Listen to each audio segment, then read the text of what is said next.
All right, for today's explainer, we're opening up a case file that is just deeply strange. It's one of those unsolved mysteries that sticks with you. A story that really blurs the line between a missing person case and, well, something else. So picture this. It all starts in a quiet little mountain village. It's a sunny afternoon, and an 8-year-old boy, Daniel, is playing. His friends see him wave from the other side of this old wooden bridge, and then he's just gone. And here's where the story takes a turn from tragic to truly bizarre, because 17 years later, Daniel is a grown man, and he disappears from that exact spot. See, this isn't a one-time event anymore. It's a pattern, a terrifying, totally inexplicable pattern. And that really is the central question we have to ask, right? What if we've been looking at this all wrong? What if this was never about someone being taken, but about someone traveling? Okay, let's really dive into that first incident.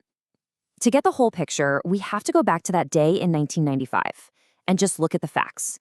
Because what happened was, by all accounts, completely impossible. The scene is just seared into the memories of everyone who saw it. Daniel waves, and then, poof, he's gone. No sound, no struggle. He just wasn't there anymore.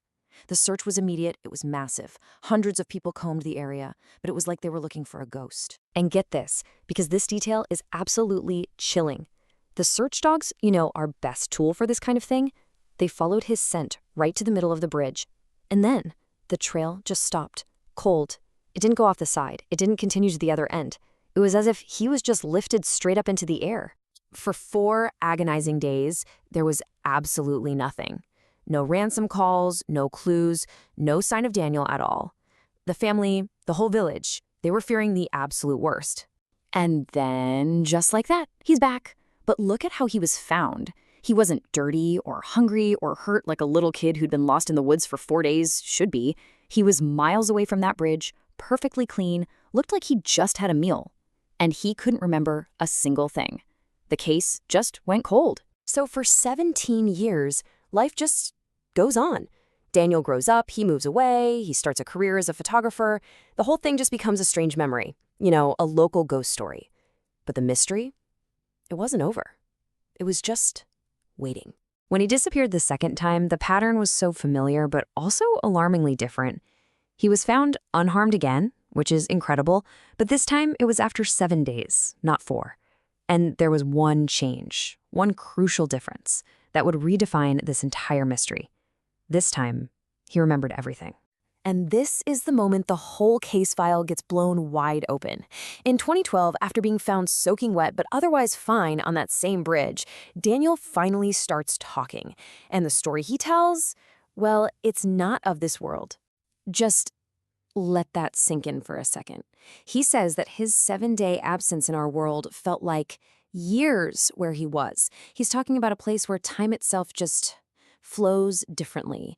And that's the heart of his unbelievable testimony. He starts to describe this other world. He talks about a valley bathed in a soft golden light where the air itself seemed to hum with life. And it was there he met an old man dressed all in white who spoke to him. He said the language was totally alien, but somehow he understood every single word.